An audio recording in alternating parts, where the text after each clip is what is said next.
2022. Logikanya adalah apa yang ada di dalam rencana kerja pemerintah daerah dalam hal perencanaan itu nanti yang ada di dalam APBD. Apa yang ada di dalam APBD harusnya adalah apa yang ada di dalam RKPD. Oleh karena itu, kepada pemerintah daerah, sekarang ini adalah momen yang sangat strategis bagi pemerintah daerah dan pemerintah pusat, Pak Prof. Tanggal 28 Februari sampai dengan 10 Maret 2023 yang datang, kami di Kemendagri akan memfasilitasi pelaksanaan rapat koordinasi teknis pembangunan daerah, Rakortekbang. Rapat koordinasi teknis pembangunan daerah. Di mana akan ada sinkronisasi, harmonisasi, program kegiatan-kegiatan KL dengan pemerintah daerah. Itu disinkronkan. Nah, untuk bisa mensinkronkan pemerintah daerah dan agar bisa masuk ke dalam RKPD, maka tentu saja pemerintah daerah harus menyusun dokrendanya secara baik, dokumen perencanaan daerah secara baik. Mengacu kepada, tolong halaman 17, Permendagri yang ada, halaman 17. Jadi sudah ditentukan, ada program kegiatan subkegiatan, ikuti yang diamanatkan dalam Permendagri 90. Misalnya terkait masalah vokasi, sudah ada itu. Masalah pendidikan dan pelatihan, masalah pendidikan dan pelatihan vokasi, sudah ada di dalam Permendagri 90. Bagaimana kemudian pemerintah daerah dalam, jangan ganti-ganti dulu, tolong, di dalam Permendagri itu ikuti aja, susun terkait pendidikan vokasi. Nanti ada juga terkait masalah pelatihan vokasi. Harus ikut kodifikasi, klasifikasi, dan nomenklatur yang ada. Kalau Bapak dan Ibu keluar dari itu, maka tidak akan masuk. Tapi kalau tidak ada, dan itu penting sekali, ajukan untuk dimutakhirkan, sehingga nanti masuk. Jadi ikuti itu, program kegiatan subkegiatan. Kalau tidak ada dalam kode ini, ajukan untuk dimutakhirkan tahun berikutnya. Kalau belum ada di sini yang penting, mungkin ikut rumpun yang terdekat. Harus Pak, itu. Ini di dalam Permendagri 90. Bapak dan Ibu hormati, demikian juga terkait masalah pelatihan. Halaman 18, tolong 18. Ada, ikuti aja. Bagaimana terkait masalah arah kebijakan pembangunan bidang urusan pendidikan SMK tahun ini sudah ada. Kemudian terkait masalah lain ada. Ini penting, kalau Bapak dan Ibu di organisasi perangkat daerah, baik itu di Dinas Pendidikan, Kebudayaan maupun di Dinas Nakar, tidak jeli dalam menyusun program, maka nanti sulit di dalam RKPD. Kuncinya susun program secara baik, ikuti pola itu, bila belum menemukan di klasifikasi, kodifikasi, dan nomenklatur, ikut yang terdekat, bila tidak ada, mutakhirkan, ajukan untuk dimutakhirkan. Nanti kami akan bahas dengan kementerian lembaga teknis terkait. Kemudian, setelah ada, maka masuk ke dalam RKPD. Untuk tahun 2024, sekali lagi tanggal 28 Februari sampai dengan 10 Maret 2023, kami akan melaksanakan Rakortekrenbang. Setelah itu kan Bapak dan Ibu akan laksanakan musrenbang di tingkat Kap Kota. Mungkin bulan Maret dan April. Kemudian di tingkat provinsi, musrenbang provinsi, sama bulan Maret dan April. Terus itu, di sini juga kemudian pematangan RKPD. Rencana kerja pemerintah daerah itu disusun. Kami sekarang sedang menyelesaikan pedoman umum penyusunan RKPD tahun 2024. Di dalam Permendagri terkait RKPD juga sudah ditekankan terkait masalah bagaimana pendidikan dan pelatihan vokasi. Halaman 19. Ada di situ. Ikuti. Ini yang 81, yang untuk tahun 3. Tapi yang untuk 24 juga ada. Untuk tahun 2000. Ikuti situ. Arahnya jelas. Ini bisa menjadi, tolong halaman 19 dulu, payung hukum bagi Bapak dan Ibu untuk bicara, khususnya di pemerintah daerah, dengan TAPD, Tim Anggaran Pemerintah Daerah. bisa menjadi payung hukum untuk bicara dengan DPRD. Kadang-kadang kan DPRD perlu ini dasar hukumnya apa? Ada peraturan Menteri Dalam Negeri. Ini tolong juga diikuti dengan baik oleh Bapak Danbu khususnya di daerah. Nah, setelah kemudian selesai RKPD, biasanya RKPD ditetapkan itu sekitar bulan Juni, paling lambat Juli, mulailah kemudian masuk ke dalam pembahasan APBD. Nah, tolong apa yang tertulis di RKPD ini oleh Bapak dan Ibu yang ada di daerah, nanti pengawalan dari kementerian lembaga terkait, masuklah di dalam APBD. Di dalam pedoman tentang penyusunan APBD pun sudah ditegaskan terkait masalah bagaimana pentingnya pendidikan dan pelatihan vokasi yang di sini terkait masalah sistem pelatihan kerja.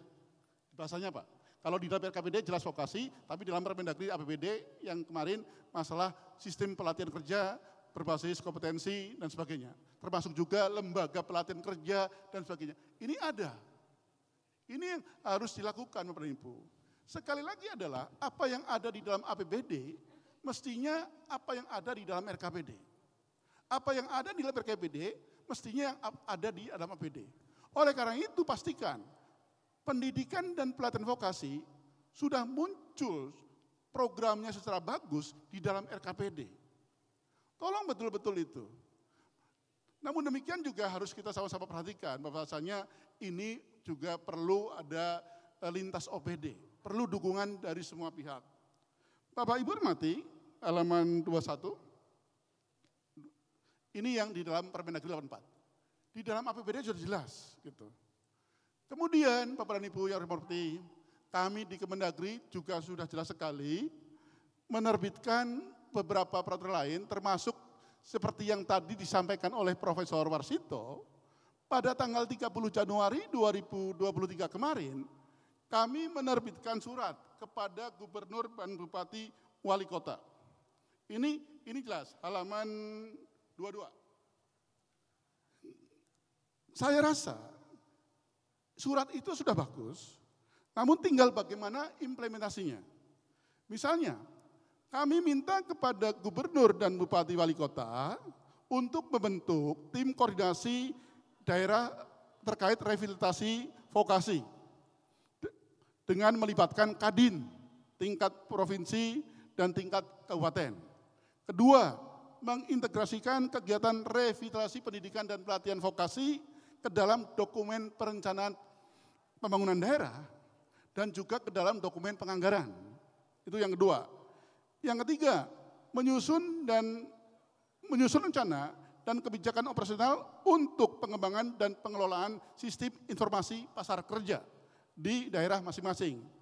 Yang keempat, menyusun rencana strategis pendidikan vokasi dan pelatihan vokasi di daerah masing-masing yang mengacu kepada kebijakan kementerian yang menyelenggarakan urusan pemerintahan di bidang pendidikan dan juga kementerian yang menyelenggarakan urusan di bidang ketenagakerjaan.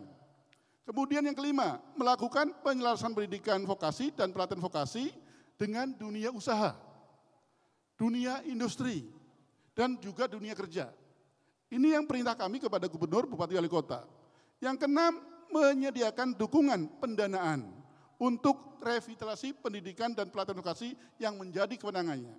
Katakanlah untuk provinsi terkait SMK, kalau kabupaten tidak. Tapi untuk kabupaten terkait masalah ketenagakerjaan, itu punya tanggung jawab juga.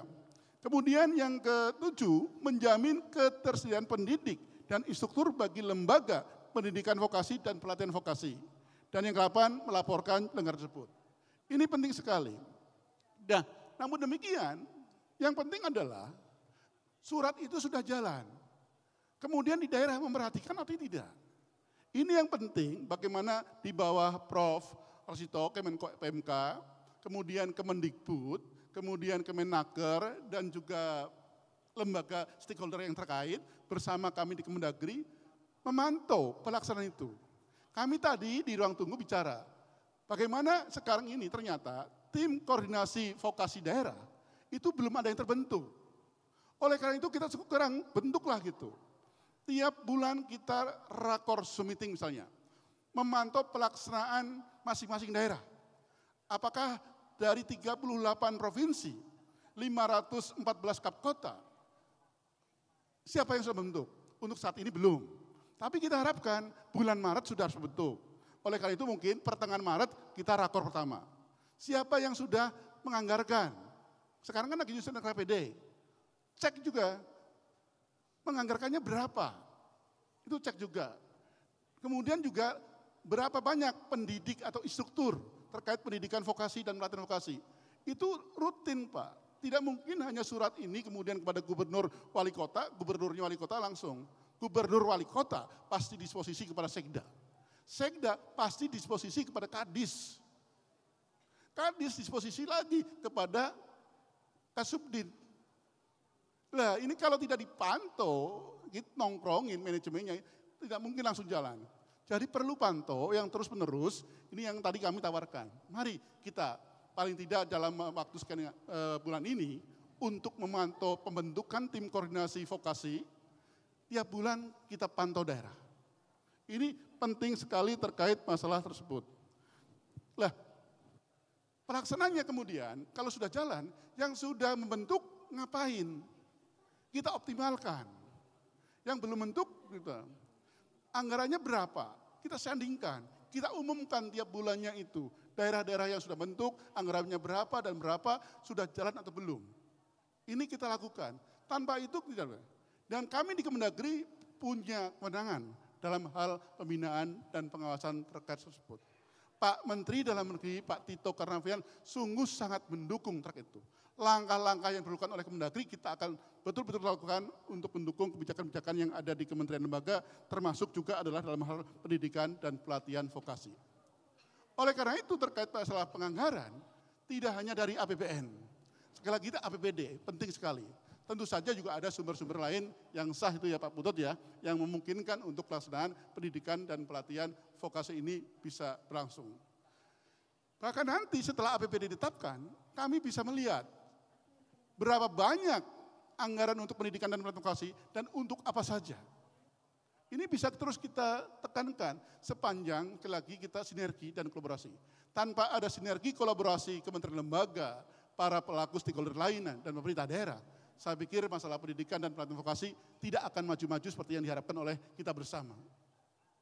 Yang lain tadi kami juga singgung keluar dari tupoksi kami, tapi mungkin saya sebagai masyarakat awam juga rasanya berpikiran bahwa SMK itu juga mindset masyarakat perlu betul-betul juga diubah. Bagaimana memandang SMK itu juga harus lebih bagus. Tapi di sisi yang lain, SMK sendiri harus diusahakan betul-betul agar lebih baik dengan dukungan dari berbagai stakeholder, termasuk kalangan dunia usaha, industri dan sebagainya. Pemerintah khususnya. Sehingga orang tidak akan ragu untuk memasukkan anaknya kepada SMK. Di sisi yang lain PLK. PLK juga untuk yang di daerah, bagaimana kementerian lembaga terkait mampu mendorong agar PLK itu betul-betul sebagai milik daerah, jangan dipandang sebagai keluaran, menjadi beban. Tapi PLK yang di daerah itu aslinya investasi. Ini juga bagaimana mendorong kemandirian daerah untuk pelaksanaan otonomi daerah. Dan kemudian jadikanlah PLK itu program unggulan. Jangan kemudian juga menjadi nomor 2, oh PLK itu plat merah. Kalau plat merah berarti begini-begini. Tidak. Ini juga butuh dukungan para pelaku usaha, pelaku industri, dan semua stakeholder terkait. Agar SMK, BLK itu betul-betul menjadi suatu katakanlah lembaga yang betul-betul unggulan. Yang memang pantas untuk menjadi Indonesia maju ke depannya. Itu yang kita harapkan.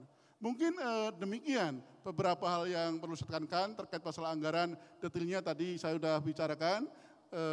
Sedangkan masalah APBN-nya nanti biarlah Mampus Tut yang akan bicara terkait masalah penganggaran dari sisi APBN.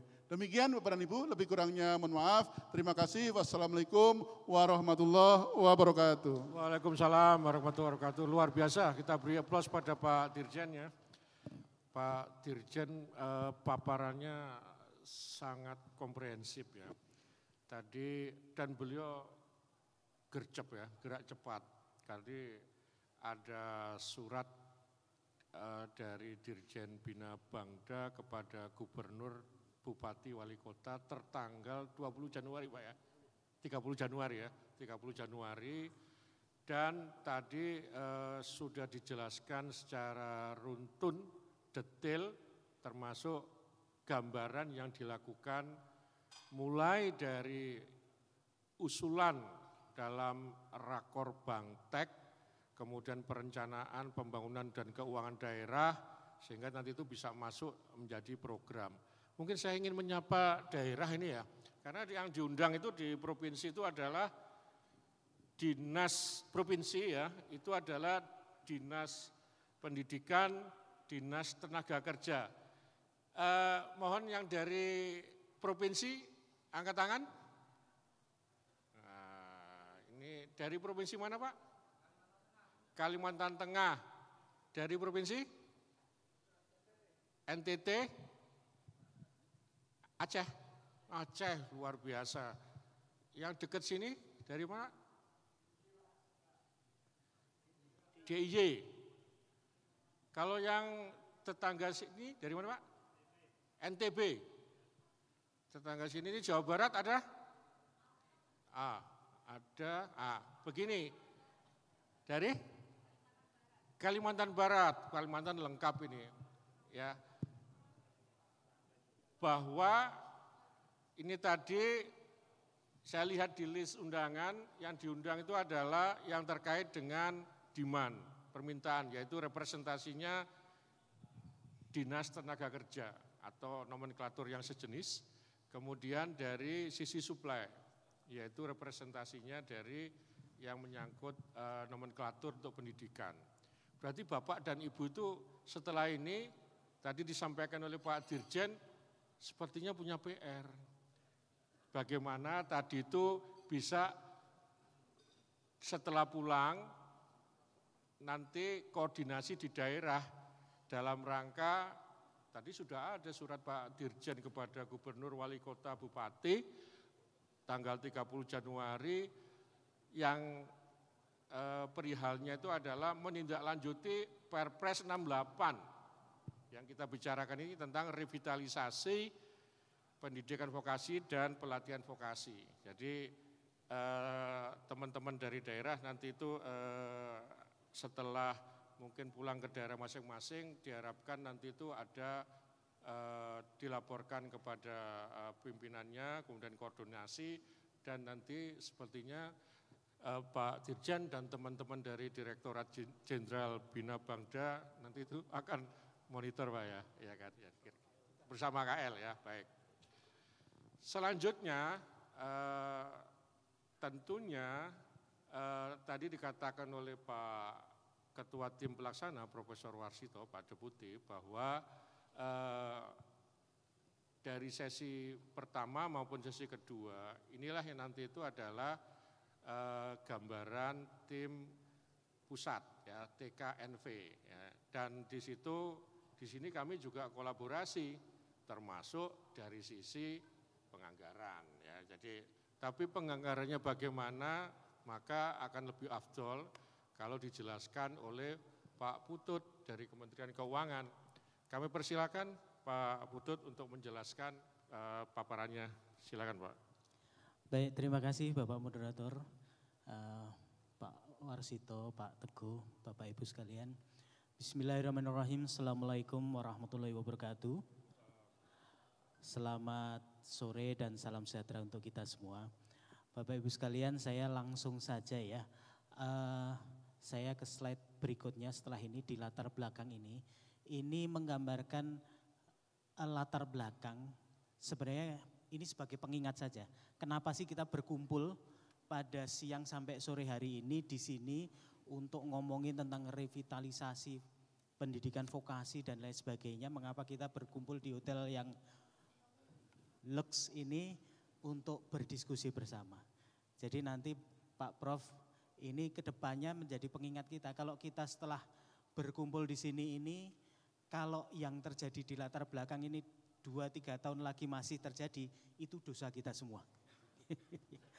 Jadi Bapak Ibu sekalian, yang pertama kita melihat dari data bahwa SMK yang dibentuk dari tahun ke tahun, terutama SMK swasta itu luar biasa banyak di daerah-daerah.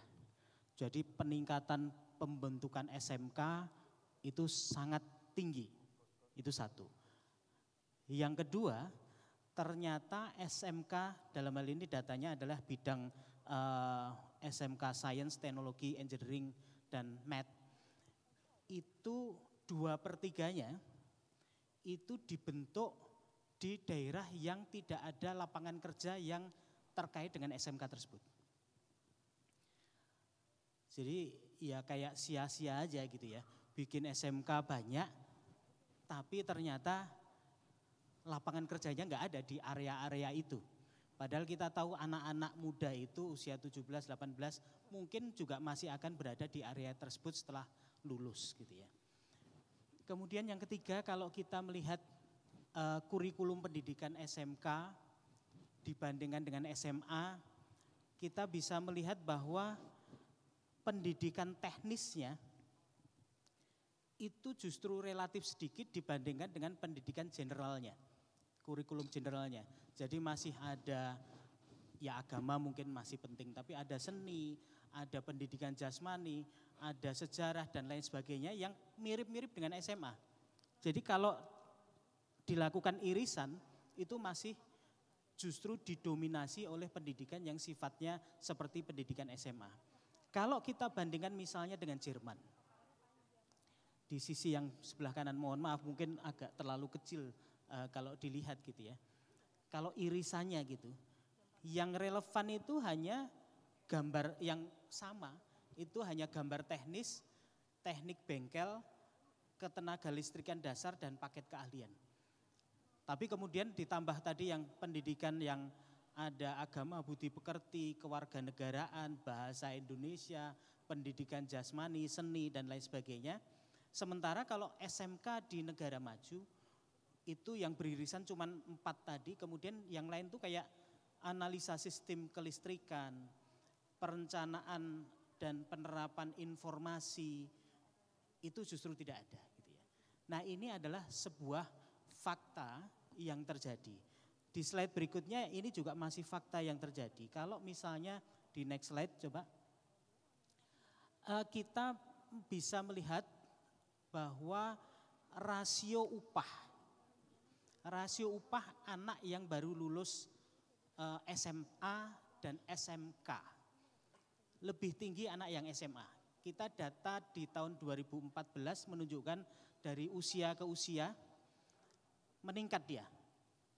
Tapi gapnya makin tinggi. Tapi di tahun 2018 kita melihat bahwa gapnya itu makin kecil. Tapi dilalahnya meskipun gapnya makin kecil antara anak lulusan SMK dan SMA. Jadi misalnya yang kalau lulusan SMA itu 1 juta di usia 17 tahun, ini rasio ya. Maka rasionya 1. Kemudian anak SMK 1,5 juta, maka rasionya 1,5. Gapnya itu di tahun 2018 dibandingkan 2014 makin rendah, kelihatannya bagus. Tapi rasionya sebenarnya makin rendah. Jadi gapnya makin kecil tapi sebenarnya rasionya itu sendiri makin rendah. Artinya upahnya itu sebenarnya makin secara real semakin turun gitu ya. Nah, ini adalah sebuah problem yang kemudian di slide berikutnya kita sejak tahun 2016 punya Inpres 9 tahun 2016 dan kemudian dikuatkan dengan Perpres nomor 68. Untuk amanat Inpres nomor 9 tahun 2016 ini ada beberapa kementerian yang diberikan tugas untuk mengambil langkah-langkah yang diperlukan untuk melakukan revitalisasi SMK tadi. Dan kemudian di Perpres 68 di slide berikutnya diperkuat lagi. Di mana penguatan itu adalah untuk cakupannya tidak hanya SMK, namun juga pendidikan tinggi vokasi dan pelatihan vokasi. Kemudian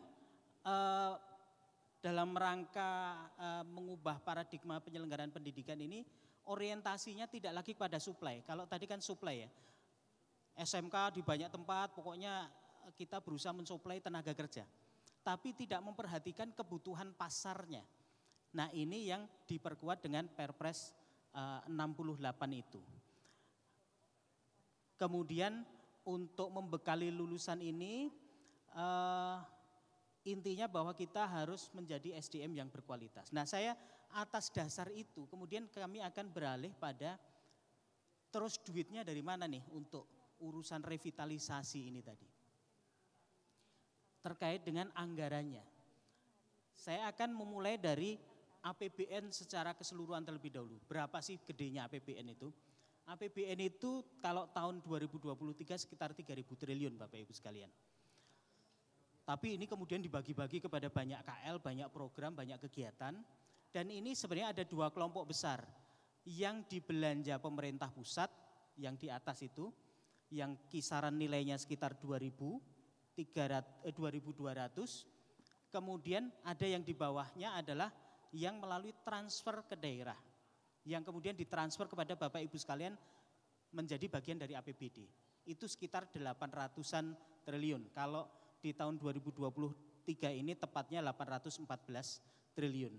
Jadi itulah sumber dari pemerintah yang bisa digunakan untuk penyelenggaraan negara dan pelayanan publik. Ini baru garis besarnya saja.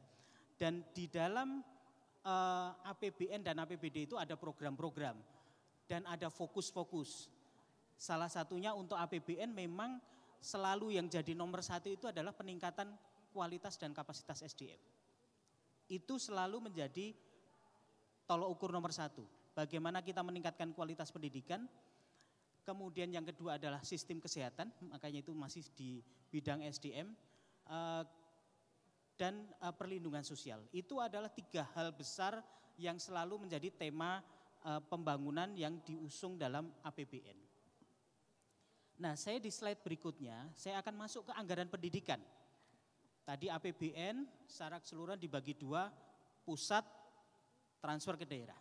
Nah sekarang anggaran pendidikan.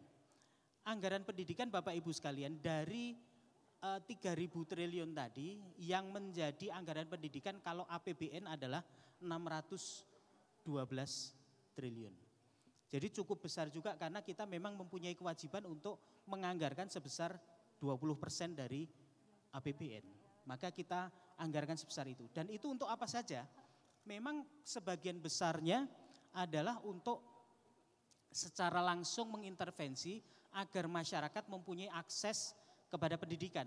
Maka di sana ada program Indonesia Pintar, ada bantuan operasional sekolah sehingga biaya untuk sekolah bisa kita tekan. BOS ini juga termasuk untuk BOS SMK, SMA, SMK. Kemudian ada tunjangan profesi guru, ini juga sangat besar nilainya. Kemudian ada KIP kuliah, ada untuk beasiswa melalui LPDP, dan juga untuk tunjangan profesi guru yang PNS. Ini juga cukup besar. Jadi itu adalah anggaran pendidikan yang ada di APBN. Kemudian kalau di APBD, nah ini saya beralih, tadi APBN, kemudian di APBD. APBD sebenarnya anggaran pendidikannya itu berapa?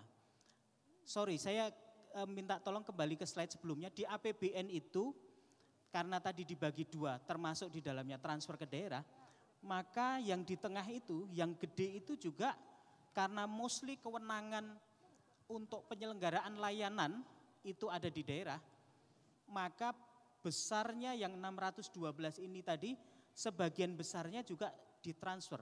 305 triliun itu diberikan dalam bentuk transfer kepada daerah.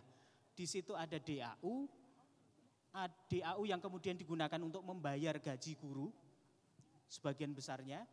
Kemudian juga ada DAK fisik untuk pendidikan, ada DAK non fisik untuk pendidikan, di situ ada BOS dan lain sebagainya.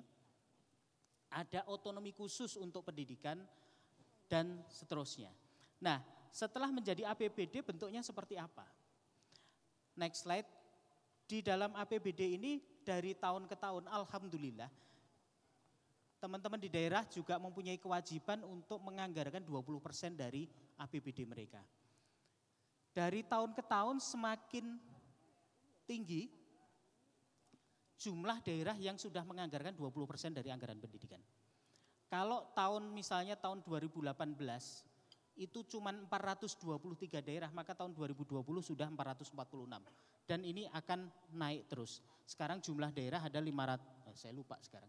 Saya udah tidak di DJPK jadi lupa jumlah daerah berapa ya. 542 tambah 4, 546.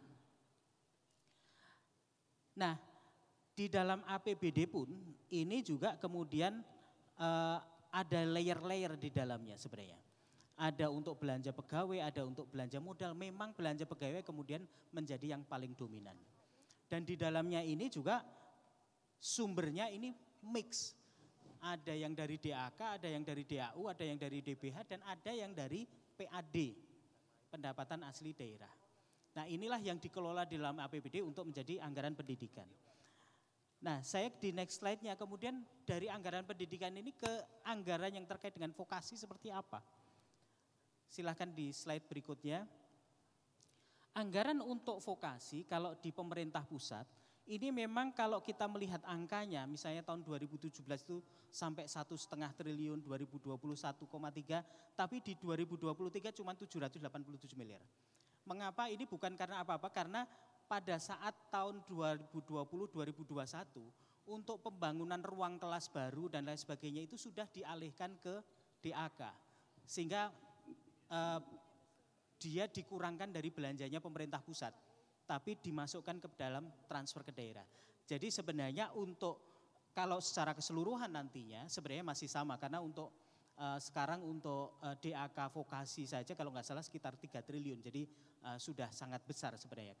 Nah untuk apa saja ini kalau yang terakhir-terakhir itu memang tahun 2022 dan 2023 itu lebih kepada dukungan untuk SMK Pusat Keunggulan. Jadi berupa bantuan alat pendidikan dan pembinaan.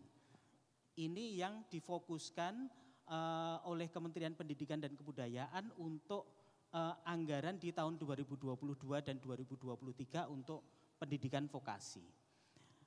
Nah kemudian di slide berikutnya saya juga menampilkan bahwa tidak hanya untuk SMK tapi juga untuk perguruan tinggi vokasi. Di sini memang anggarannya belum terlalu besar di tahun 2019. Tapi kemudian kita membuat fokus kepada 12 politeknik yang menjadi pilot project untuk revitalisasi perguruan tinggi vokasi ini. Nah di situ mulai masuk juga ada komponen dari LPDP yang memperkuat pendanaan untuk bagaimana mekanisme kerjasama dengan industri. Kemudian bagaimana penerapan sistem magang. Kemudian teaching factory dan lain sebagainya. Itu masuk di anggaran di situ termasuk yang dari LPDP tadi. Kemudian bagaimana alokasi yang untuk di daerah di slide berikutnya, tapi yang khusus untuk vokasi. Saya bisa sampaikan di sini bahwa misalnya untuk DAK, di sini yang paling gampang dilihat adalah DAK, karena DAK itu earmark transfer, artinya sudah ditentukan penggunaannya.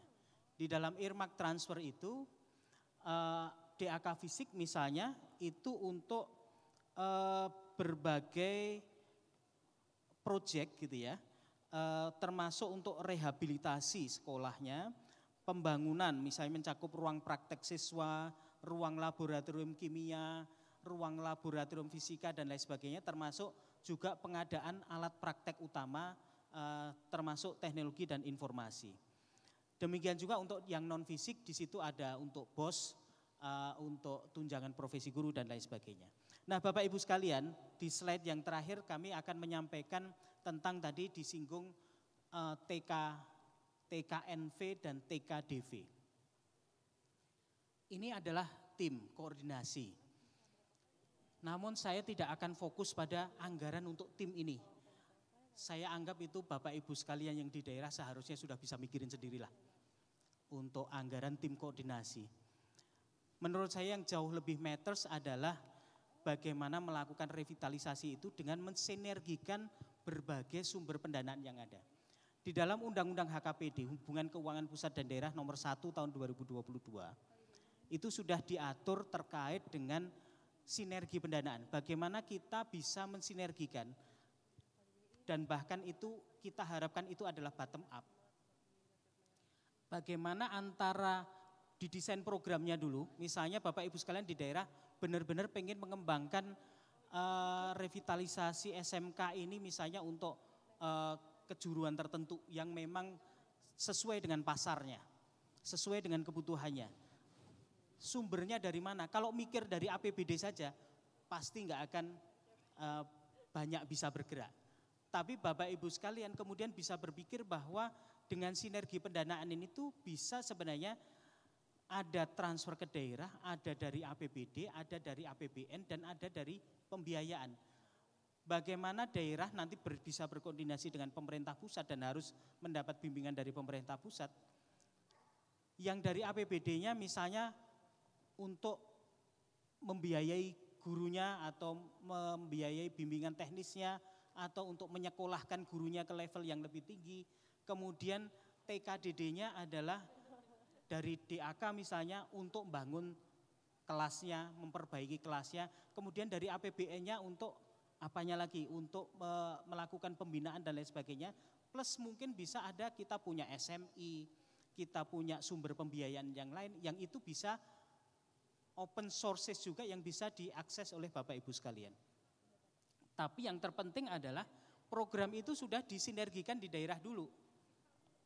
Jadi tadi disampaikan oleh Bapak Moderator Pak Sahli, bagaimana Dinas Tenaga Kerja juga komunikasi dengan Dinas Pendidikan, dengan sekdanya, dengan bapedanya. Karena kadang-kadang ini juga jalan sendiri-sendiri juga. Nah ini yang paling penting adalah membuat sebuah program yang solid dari berbagai dinas ini tadi, kemudian mempunyai tujuan-tujuan tertentu yang ada KPI-nya, kemudian sumber pendanaannya tinggal dikolaborasikan. Oh ini bisa menggunakan dana dari sumber A, dana dari sumber B, bisa mengakses ini dan seterusnya. Kami juga akan bantu untuk jadi transfer ke daerah itu bisa menjadi quote-unquote gula-gulanya gitu ya. Kalau you melakukan ABCD, ini bisa dikasih transfer ke daerah yang ini. Sehingga jelas juga transfer ke daerah itu nanti pada saat dialokasikan memang ditujukan untuk meleverage tujuan tertentu. Saya kira itu Bapak Ibu sekalian yang dapat saya sampaikan terkait dengan penganggaran untuk revitalisasi pendidikan vokasi ini. Terima kasih. Assalamualaikum warahmatullahi wabarakatuh. Waalaikumsalam warahmatullahi wabarakatuh. Kita beri aplaus untuk Pak Putut ya. Sama seperti pembicara yang lain, tadi Pak Putut menjelaskan bahwa sinergi kolaborasi untuk program ini itu akan memungkinkan ya tentunya termasuk sinergi kolaborasi pendanaan. Sehingga formulasi yang berupa tujuan nanti akan bisa tercapai dan itu memerlukan terobosan-terobosan. Ya, jadi tadi kami ingin menyapa tadi dikatakan Pak Putut itu ada juga tadi di slide-nya itu adalah ada Politek ya Pak ya, Politek ya yang tadi itu mungkin tadi sudah sapa dari daerah teman-teman yang dari Politek masih itu masih banyak itu ya. Ya tadi ada ya memang dari Pak Ketua Tim Pelaksana Poltek itu diundang Pak ya semuanya Pak ya, Pak Prof Warsito ya kan baik. Kita mulai tanya jawab ya, diskusi, sharing ya. Tadi itu kelihatannya yang paling banyak ini yang hadir, ini representasi tadi itu malah dari full tim ini dari Aceh ya. Ya, jadi silakan kalau ada yang mau ditanyakan, tapi mungkin kami beri kesempatan yang dari Aceh mungkin barangkali ada yang mau disampaikan. Kepada kalau ada yang ditanyakan silakan kepada siapa? Kepada Pak Deputi, kepada kalau Aceh nggak ada, mungkin kita lempar. Ada, silakan Aceh dulu Pak. Nanti setelah itu mungkin mic-nya Nanti pertanyaannya ditujukan kepada siapa? Apakah Pak Deputi Pak Profesor Wasito, apakah Pak Dirjen, apakah Pak Putut? Silakan Pak. Bismillahirrahmanirrahim. Assalamualaikum warahmatullahi wabarakatuh. Bapak Ibu narasumber yang kami hormati, perkenalkan saya Asbarudin dari Dinas Pendidikan Aceh. Di Aceh kita memang sudah berkolaborasi Pak dengan Kadin, kemudian Politeknik, Dinas Tenaga Kerja, Dinas Usaha Kecil dan Koperasi, dan dinas-dinas yang lain. Kita memang sudah menerima Perpres nomor 68 tahun 2022 ini, dan kita sedang merancang komposisi tim koordinasinya. Berikut dengan juga menyiapkan pergub menyangkut dengan revitalisasi pendidikan vokasi dan pelatihan vokasi. Mungkin sebagai informasi saja Pak, terima kasih. Assalamualaikum warahmatullahi wabarakatuh. Waalaikumsalam warahmatullahi wabarakatuh. Dari Dinas Pendidikan, tapi timnya Pak yang dari Aceh itu dari Dinas Pendidikan, terus dari Dinas Tenaga Kerja ada? Ada juga ya, tapi nanti pesan tadi kita itu juga nanti koordinasi dengan, karena ini adalah lintas sektor ya, tentunya yang tadi kan sesi pertama ada Bappenas, berarti nanti juga dengan Bapeda Provinsi. Baik, mungkin dikumpulkan dulu aja Pak ya. Baik, silakan Pak, disebutkan nama, kemudian dari mana, silakan Pak.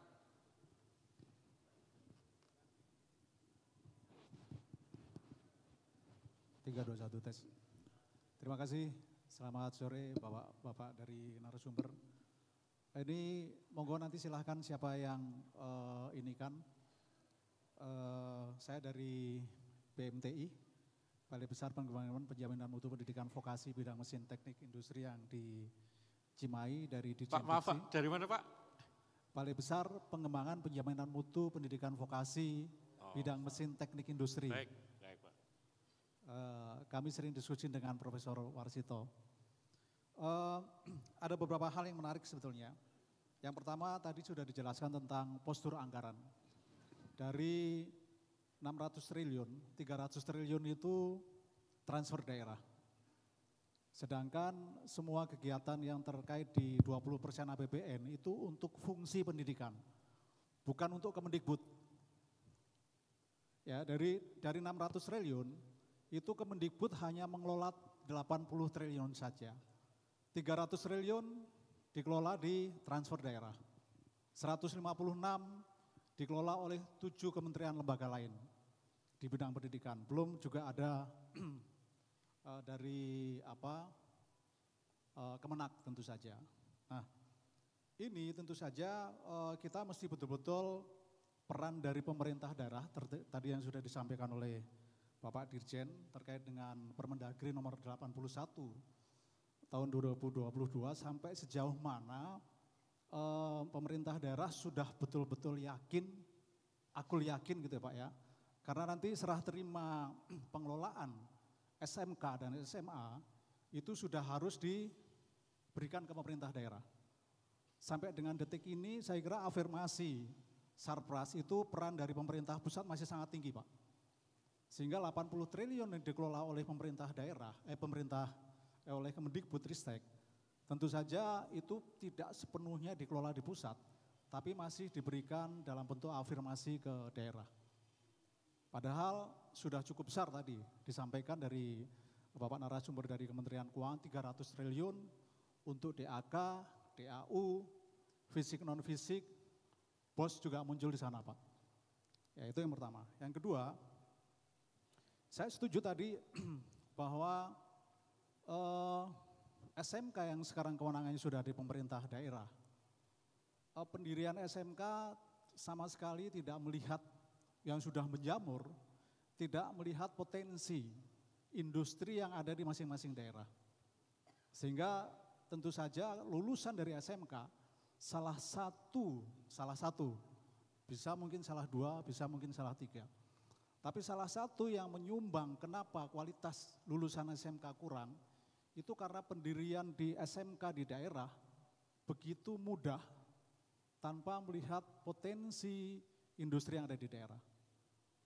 Pasti bisa kebayang, tadi disampaikan oleh narasumber dari Kementerian Keuangan bahwa ada match ya antara SMK dengan industri yang ada di daerahnya.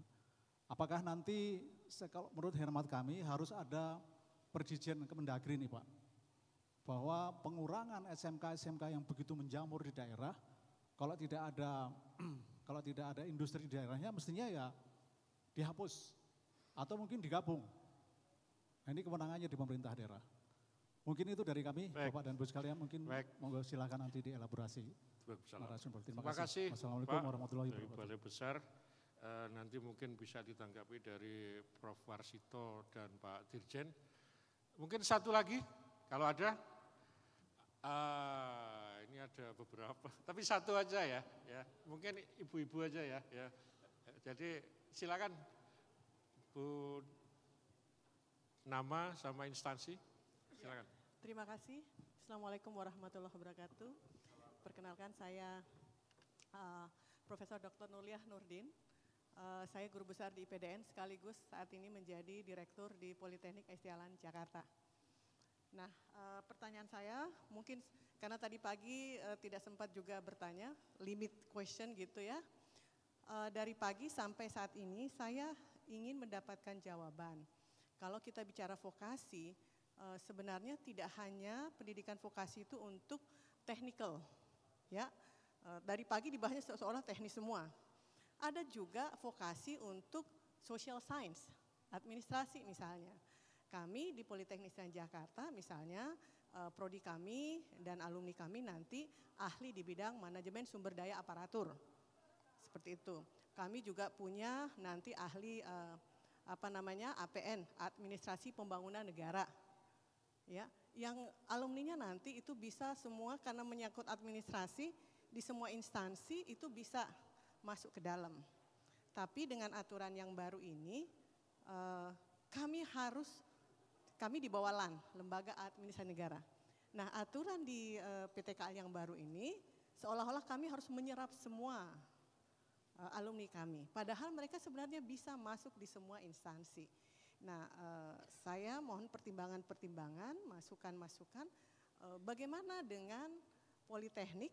Kami sudah mengikuti dikti nih dari tahun 2020. Dulu kami hanya ASN, pendidikan untuk ASN sejak 1960. Tapi kami mengikuti saran dikti bahwa semua perguruan tinggi di bawah kementerian lembaga harus berbentuk politeknik dan menerima S1 dari SMA. Dulunya kami semua pegawai. Kami patuh itu. Kami sejak tahun 2020 menerima mahasiswa dari SLTA. Nah, tentu sekarang pikiran kami bagaimana mereka setelah tamat 4 tahun kami didik, ya, kemudian harus direkrut dan harus direkrut oleh LAN sendiri misalnya. Kalau tidak ada kolaborasi, kita bicara dari tadi tentang kolaborasi. Nah, tapi yang saya lihat kok nafsi-nafsi nih masing-masing. Nah, tolong solusinya. Terima kasih. Baik, terima kasih Prof. Kelihatannya pertanyaan Profesor ini dijawab oleh Profesor juga ini ya. Yang merangkap sebagai Ketua Tim Pelaksana. Ada 3 pertanyaan tadi, silakan langsung direspon, ditanggapi. Monggo Pak Dirjen dulu. Atau Pak Deputi. Baik, terima kasih. Jadi yang pertama tadi dari Aceh, saya kira memang ini tinggal kita apresiasi dan kita dampingi Bapak. Jadi kami mendukung komitmen pemerintah daerah Aceh untuk terkait dengan pembentukan tim TKDV. Nanti kami sudah komitmen dengan Pak Dirjen Bangda tentunya dan seluruh TKNV akan kita dampingi seperti apa susunan anggotanya. Bagaimana komponennya juga selaras bagaimana dengan TKNV. Ya itu. Catatan di situ barangkali nanti untuk teman-teman di Aceh. Kemudian dari Pak Supriyono dari BMTI, tentu kaitan dengan anggaran nanti Pak Putut barangkali tadi disinggung terkait dengan anggaran dari Kemdikbud, kemudian dari daerah. Saya pada poin yang kedua, kaitan dengan bagaimana pendirian SMK dan seterusnya. Bapak sekalian yang berbahagia bahwa tadi di materi slide saya itu sempat saya singgung konsep zonasi vokasi. Zonasi vokasi inilah nanti yang akan menjadi kebijakan bersama kita ke depan memperbaiki. Ya, kita tentu sudah ada yang dilakukan oleh pemerintah daerah. Tapi ini lebih kita satukan lagi, zonasi vokasi ini meliputi tentunya potensi daerah, kebijakan pemerintah daerah, kemudian pendidikan vokasi, pelatihan vokasi, Dudika, ini dalam satu warna yang kemudian itu selaras semuanya. Jangan sampai kita ada pemerintah daerah, ternyata kebijakan pemerintah daerahnya itu di bidang misal nih, ini mohon maaf ini pertambangan misalkan. Jangan-jangan nggak ada SMK yang bidang itu. Jangan-jangan nggak ada pelatihan di bidang pertambangan. Misal ini sekedar contoh, ini mohon maaf sekedar contoh. Maka dari situ tentu tadi Pak Kepala menyampaikan apakah ada ke depan evaluasi terhadap SMK-SMK yang ini misalkan jauh dari warna daerah tersebut, baik potensi SDA-nya maupun potensi barangkali geografis dan seterusnya, industrinya. Nah ini tadi kami sempat ngobrol dengan Bu Dirjen Diksi, memang betul ada ide, ini tentu masih akan kita godok bersama, tadi kami sudah janjian akan ada waktu khusus, mungkin penggabungan dan seterusnya. Ini yang hampir tidak hidup tentunya, ya kita sistemnya seperti itu. Nah ini dalam rangka sejatinya untuk menjawab bagaimana kemudian SDM lulusan SMK, tadi disampaikan, saya terkesan betul tadi dari paparan dari Pak Dirjen Bina Lavotas, peserta pelatihan yang ada di BLK itu 39%-nya itu lulusan SMK, mohon maaf kalau saya kebalik ya, kemudian 33% itu lulusan pendidikan sarjana ya, maksudnya sarjana.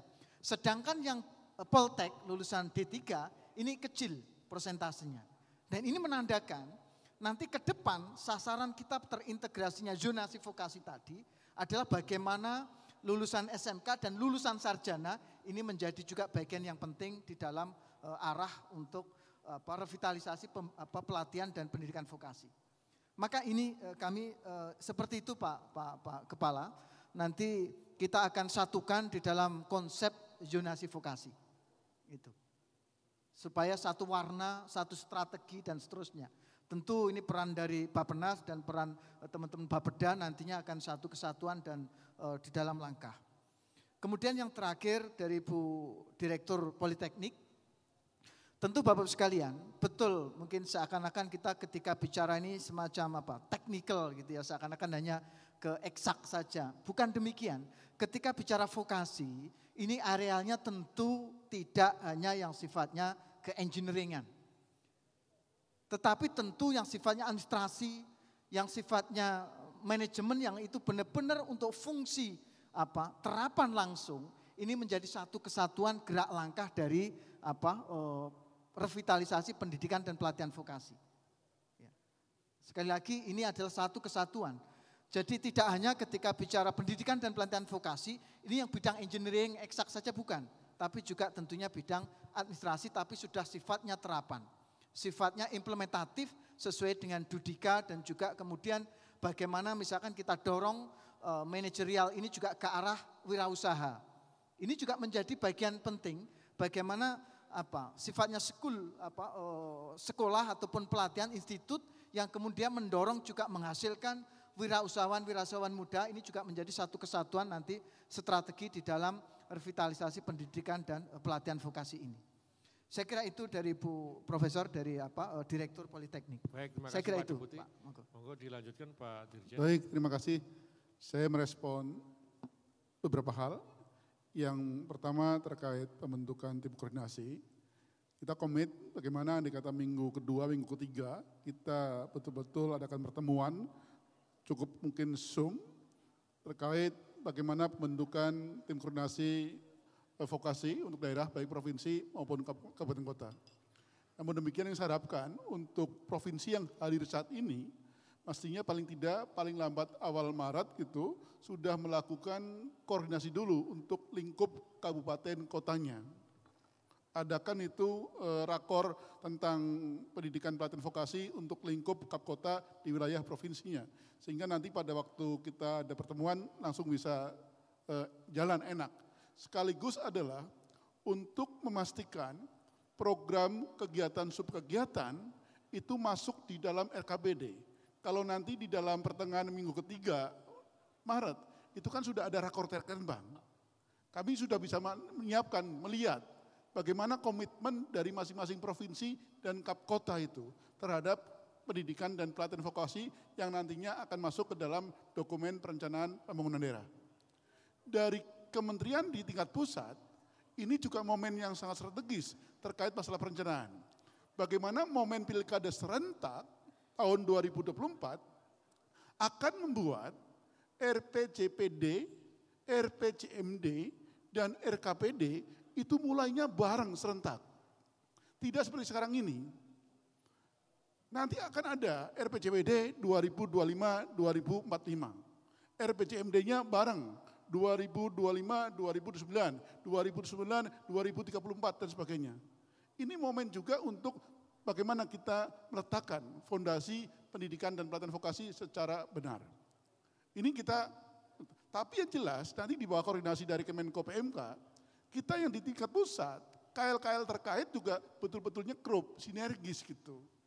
Karena bilang koordinasi itu mudah, cuma dalam pelaksanaannya kadang-kadang itu sulit. Kalau sudah sibuk, masing-masing sibuk dengan masing-masing, Pak. Ini harus kita komit bagaimana pendidikan dan pelatihan vokasi tidak hanya urusan Kementerian Dikbud dan Tenaga Kerja, tapi berbagai kementerian lain yang terkait. Itu yang pertama. Yang kedua, saya setuju Pak dengan apa yang Pak Prof sampaikan tadi. Kita juga perlu melakukan evaluasi dengan paparan dari Pak Putut tadi terkait SMK-SMK yang sudah berdiri.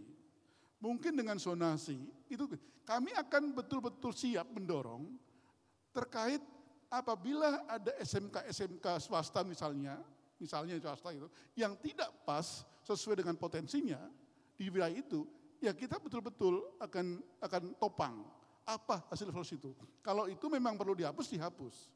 Ini kan juga searah dengan harapan Pak Presiden bagaimana kita mewujudkan kota-kota yang tematik.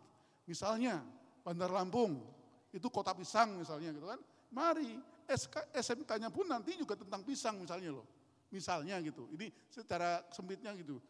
Namun mungkin nanti di Pekalongan, mungkin sekarang sudah ada SMK batik dan sebagainya. Tidak seperti yang tadi dipaparkan oleh Pak Putut, ternyata begitu banyak tumbuh-tumbuh SMK baru, tapi ternyata tidak sesuai dengan kondisi daerah itu. Kami siap betul-betul make up bagaimana Kemendagri mendorong pemerintah daerah untuk mengimplementasikan kebijakan-kebijakan sesuai dengan hasil evaluasi. Terima kasih Pak. Terima kasih Pak Dirjen. Pak Putut barangkali mau menambahkan, monggo. Ya sedikit saja. Benar bahwa anggaran yang di daerah tadi dari APBN juga sudah besar. Dari 600 sekian triliun anggaran pendidikan, 305 triliunnya ke daerah. Plus lagi yang sudah ada di daerah sekitar 100-an triliun yang dari PAD dan seterusnya. Sehingga sekitar 400 triliun anggaran pendidikan. Tapi yang besar itu kalau programnya ngecer Bapak Ibu sekalian. Artinya program kecil-kecil gitu ya. Itu yang gak akan jadi apa-apa. Nah oleh karena itu memang tadi program itu juga harus fokus. Gak perlu banyak program 1, 2, 3 saja tapi yang benar-benar memang punya tujuan, ada KPI-nya dan memang well coordinated. Kalau itu masih kurang Bapak Ibu sekalian, mohon maaf Bapak Ibu sekalian yang dari daerah, saya lama di Ditjen Perimbangan Keuangan, saya tahu betul bahwa daerah itu masih sangat suka, ya mungkin ini naluri manusia ya, sangat suka dengan free money, uang transfer dari pusat. Karena ya free aja, nggak perlu ngapa-ngapain dapat gitu ya. Nah mungkin ini sudah saatnya bagi kita. Kalau memang tadi programnya besar, Bapak Ibu sekalian sudah well coordinate tadi dengan TKDV, itu sudah membuat program yang solid, kemudian ternyata duitnya kurang. Ada sumber misalnya pembiayaan pinjaman. Pinjaman itu juga bisa dioptimalkan untuk mendukung pendidikan-pendidikan semacam ini. Pinjaman kita ada punya SMI, PT SMI, itu bisa diakses. Dan terus terang Bapak Ibu sekalian, banyak negara maju yang masih juga punya pinjaman, mengapa? Karena di dalam pinjaman itu ada term of reference-nya yang membuat kita well governance. Kalau free money itu biasanya ya sudahlah dipakai sesukanya, nun sewu gitu ya. Tapi begitu itu pinjaman harus mengembalikan, ada syarat-syaratnya, maka governance-nya akan menjadi jauh lebih baik. Maka banyak juga negara maju yang masih melakukan pinjaman karena dia pengen agar birokrasinya, governance-nya terjaga. Nah ini juga merupakan salah satu yang bisa diakses, kemudian disinergikan dari duit APBD, dari duit pinjaman, dari duit transfer, dikumpul-kumpulin, programnya sudah solid, laksanakan. Dan ada KPI yang benar-benar dipantau baik oleh pemerintah daerah sendiri maupun oleh pemerintah pusat. Saya kira demikian Bapak, terima kasih. Terima kasih Pak Putut. Saya pikir masing-masing narasumber, di sini ada Prof. Warsito, Pak Deputi, Pak Dirjen, yaitu Pak Dr. Teguh dan juga Pak Putut sudah bernas, sudah menjawab pertanyaan Bapak dan Ibu. Dan ini yang akan menutup acara Pak Dr. Rudi, Pak Deputi 4, Menko Perekonomian juga sudah hadir. Ya, maka dari tadi, ya maka untuk sesi kedua kita akhiri sekian. Kita beri aplaus kepada kita semua. Ya. Terima kasih. Mohon maaf jika dalam memandu acara ini saya ada kekurangan. Terima kasih. Assalamualaikum warahmatullahi wabarakatuh. Saya kembalikan ke MC. Baik, terima kasih kepada Bapak Sugeng yang sudah memandu acara ya di sesi kedua ini. Dan juga kami ucapkan terima kasih untuk para narasumber atau para pembicara. Sekali lagi boleh kita berikan aplaus yang paling meriah untuk sesi kedua ini. Dinda, sebelum kita memasuki acara selanjutnya mungkin kita akan mengundang rekan-rekan yang di belakang supaya mengisi tempat duduk yang di depan mungkin ya. Baik, karena kita sudah berada di penghujung acara, agar sebelum penutupan kita tetap semangat. Jadi mohon berkenan kepada Bapak Ibu yang duduk di barisan belakang boleh bergeser ke kursi-kursi yang ada di barisan depan. Ya, silakan Bapak dan Ibu dibantu oleh panitia karena kita akan melakukan acara penutupan sebentar lagi supaya lebih rapi. Kami mohon berkenan untuk bisa mengisi tempat duduk atau meja-meja yang kosong di depan ya untuk keperluan dokumentasi juga supaya lebih estetik tentunya ya. Kami persilakan. Kami silakan Bapak dan Ibu. Mohon berkenan untuk bisa mengisi tempat duduk yang masih kosong di depan. Sebentar lagi kita akan melakukan sesi penutupan ya untuk keperluan dokumentasi dan lain-lain.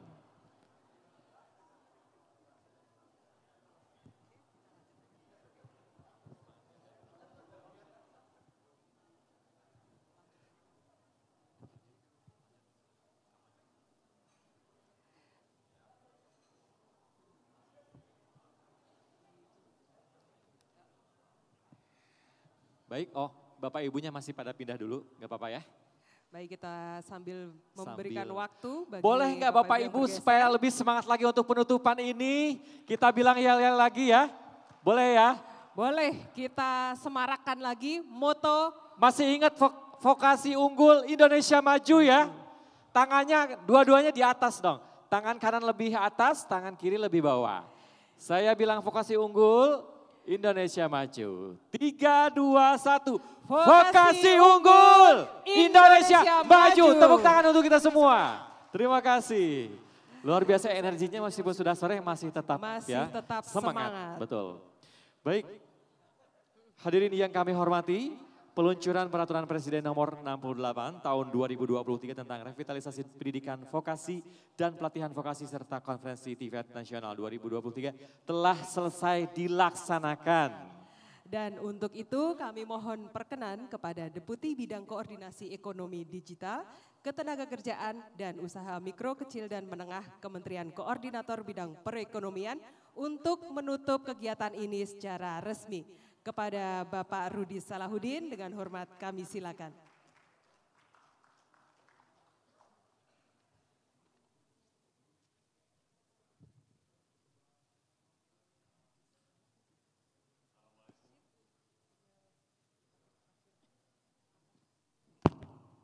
Assalamualaikum warahmatullahi wabarakatuh. Salam sejahtera untuk kita semua. Shalom, Om Swastiastu, Namo Buddhaya, dan salam kebajikan. Yang sama-sama kita hormati, Prof. Warsito, Deputi Bidang Koordinasi Peningkatan Kualitas Pendidikan dan Moderasi Beragama Kemenko PMK, Pak sahabat-sahabat saya, Pak Sugeng, Pak Teguh, Pak Putut, Pak dan Bapak Ibu sekalian yang mewakili kementerian lembaga dan juga teman-teman dari daerah, perwakilan dari asosiasi, dari Kamar Dagang dan Industri, serta perwakilan dari kedutaan besar yang ada di Indonesia. Bapak Ibu sekalian, pertama-tama marilah kita panjatkan puji syukur kita kehadirat Allah Subhanahu wa Ta'ala, Tuhan yang Maha Esa, atas rahmat dan ridhonya kita semua bisa sampai di penghujung acara sosialisasi dari Perpres nomor 68 tahun 2022 tentang revitalisasi pendidikan vokasi dan pelatihan vokasi, serta sekaligus juga konferensi nasional TIVET yang berjalan dengan sukses dari pagi hari ini hingga sore hari ini. Bapak Ibu sekalian, pemerintah menyadari bahwa revitalisasi ini melibatkan banyak stakeholders. Bukan hanya dari sisi pemerintah, namun juga dari sisi dunia usaha, dunia industri, atau dari sisi swasta. Sebelumnya, kementerian atau lembaga memiliki acuan masing-masing dalam mengembangkan vokasi. Belum ada satu acuan pengembangan vokasi yang baku sebagai strategi pengembangan vokasi secara nasional. Oleh sebab itu, tahun 2022 merupakan tahun bersejarah dalam perjalanan revitalisasi pendidikan dan pelatihan vokasi, di mana tahun 2022 terbit Perpres 68 tahun 2022 dan ditindaklanjuti dengan pembentukan tim koordinasi nasional vokasi dan penyusunan strategi nasional vokasi atau Stranas Vokasi. Hal ini merupakan new milestone dari keseluruhan upaya revitalisasi pendidikan dan pelatihan vokasi yang telah dilaksanakan sebelumnya. Peluncuran Perpres nomor 68 2022 ini merupakan awal mula perjuangan kita semua yang sesungguhnya untuk dapat bersama-sama mendorong revitalisasi pendidikan dan pelatihan vokasi yang lebih baik lagi ke depannya. Selanjutnya, dokumen Stranas Vokasi ini juga harus dijadikan acuan bagi seluruh pemangku kepentingan vokasi, baik dari sisi supply maupun dari sisi demand, dalam menentukan arah kebijakan dan pengembangan vokasi ke depan. Kami juga berharap untuk selanjutnya seluruh pemangku kepentingan dari level pusat sampai level daerah bersedia dan berkomitmen untuk berkolaborasi, bersinergi, serta menurunkan ego sektoral masing-masing dalam menjalankan strategi nasional vokasi ini.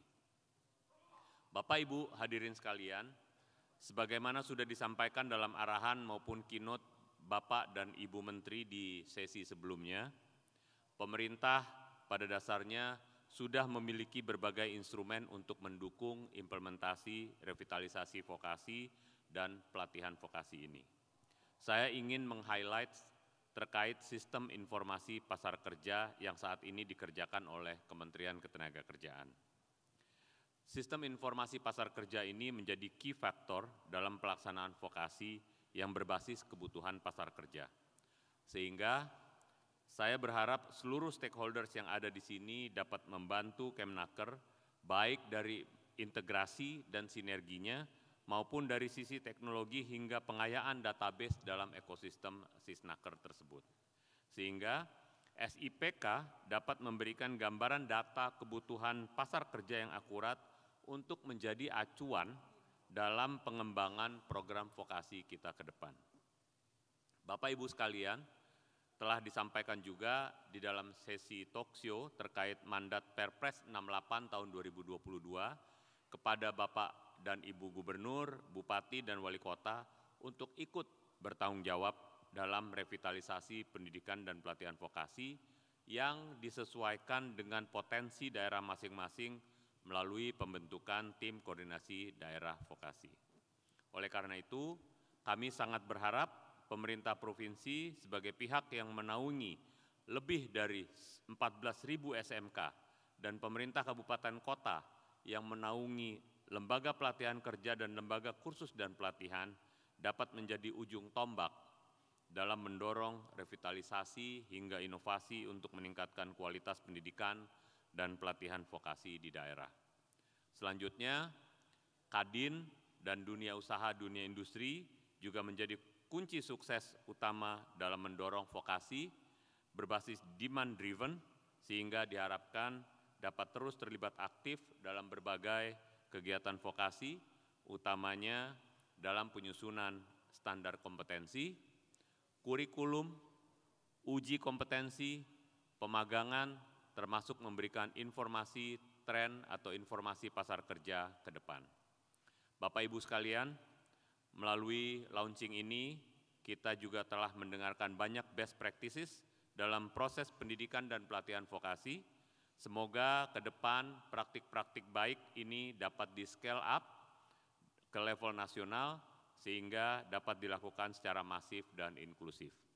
Akhir kata, saya mewakili tim pelaksana revitalisasi pendidikan vokasi dan pelatihan vokasi menyampaikan apresiasi dan terima kasih kepada seluruh stakeholder terkait atas terselenggaranya kegiatan ini, dan kita semua berharap bahwa implementasi revitalisasi vokasi ini dapat berjalan sesuai dengan yang kita harapkan bersama demi SDM vokasi yang lebih baik.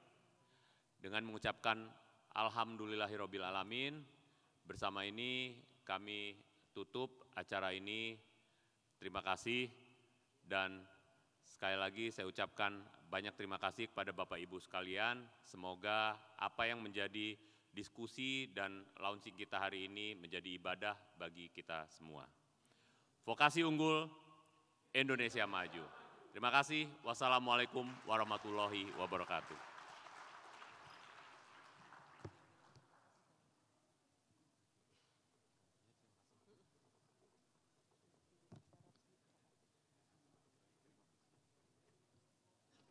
Terima kasih kepada Bapak Rudi Salahuddin yang telah menutup acara ini secara resmi. Hadirin yang berbahagia, peluncuran Peraturan Presiden Nomor 68 Tahun 2023 tentang revitalisasi pendidikan vokasi dan pelatihan vokasi serta Konferensi TVET Nasional 2023 telah ditutup secara resmi. Dan kami yakin ada banyak informasi yang bisa menjadi bekal untuk mengimplementasikan vokasi di daerah. Kami berharap sebagai Duta Vokasi, Ibu dan Bapak dapat menyampaikan pesan dan semangat vokasi yang telah digaungkan hari ini untuk dibawa ke provinsi, kabupaten, dan kota masing-masing. Tim Koordinasi Nasional Vokasi beserta tim Koordinasi Daerah Vokasi tentunya akan bersama-sama mengorkestrasi kegiatan vokasi sebagaimana yang dimandatkan dalam Peraturan Presiden Nomor 68 Tahun 2022. Bapak dan Ibu, sekiranya ada kekurangan dalam penyelenggaraan serta hal yang kurang berkenan, atas nama penyelenggara kami mohon maaf yang sebesar-besarnya.